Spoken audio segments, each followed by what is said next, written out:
I mean, what do you think about that, Mark? Can having a Ronaldo there, who we know at all the clubs he's been at before, he is the penalty taker, he is the free kick taker at international level as well. Do you think that Bruno Fernandes would have felt the heat a bit from his international teammate there?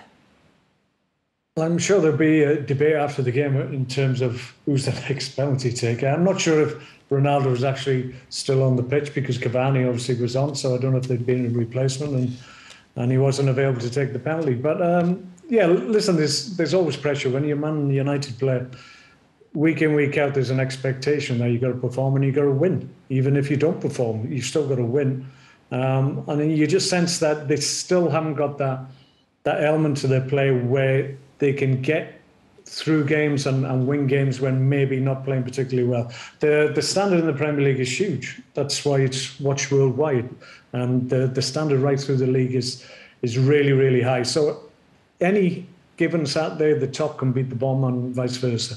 It is what it is. And if you're not quite on your game, if you're a top four side and you go into the game and your levels aren't quite where they need to be, you can't get caught out. And that looks like what's happened today. I can tell you that Maguire and Shaw were subbed off earlier in the game through an injury. In fact, Ronaldo was still on the pitch. Cavani came on for McTominay. So, yes, Ronaldo was still there. What do you think about that, Tony Cottee?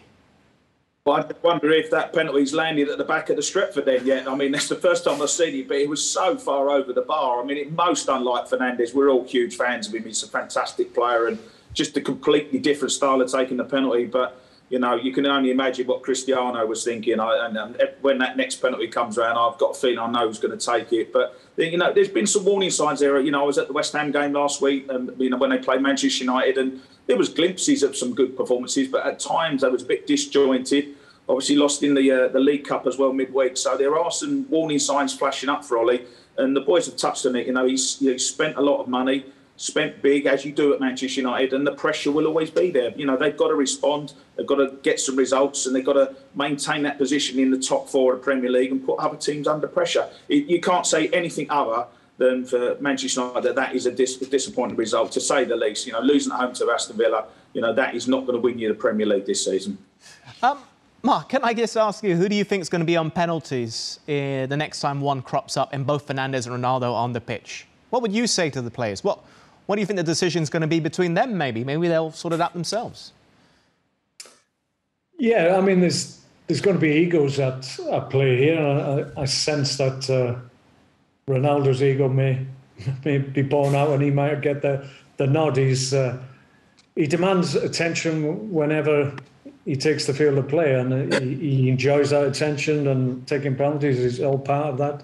He has the ego to deal with it. Fernandes, if the role is taken from him, might feel slighted by that. So you've got to be careful about that. But at the end of the day, it's about making sure the right guy is on the right in the right spot and taking the penalty when needed.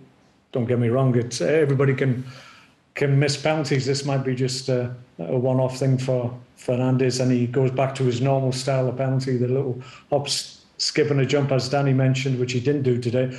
Certainly he'll want to go back to that because he seems more adept at converting when he does do that.